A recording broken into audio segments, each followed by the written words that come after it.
Oftentimes, we have clients come in asking if they can leave certain creditors off of their bankruptcy.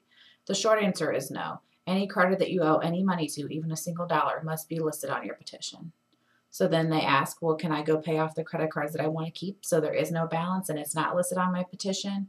Well, you could, but even with a zero balance, a lot of credit card companies do routine checks of their customers' accounts, and when they notice that you have filed bankruptcy, they can still close your account, even with a zero balance. Again, some creditors, though, will let you keep your account if there was no balance at the time of filing. However, even if that is the case, you want to be careful and you don't want to pay any large balances right before filing. If any single creditor receives more than $600 in the 90 days prior to filing, it's considered a preferential treatment.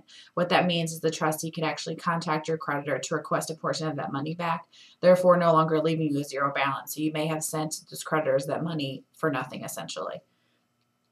Another question we have pretty often is that somebody comes in and says they owe maybe their dad or a family member or friend a certain amount of money, and they want to either leave them off of the bankruptcy or pay them before filing.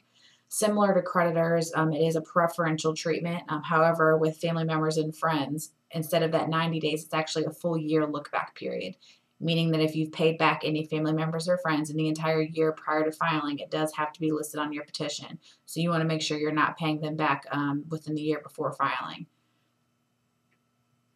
Does that mean you can never pay dad back or your family members or friends? No. What the bankruptcy does is it takes your legal liability away. You can certainly make voluntary payments to them after the bankruptcy, but you do want to make sure the bankruptcy is closed before you do that. Some people come in and they say, I owe my doctor money. Does that mean I can no longer go to that doctor? Do I have to switch doctors, dentists, things like that? The short answer is no.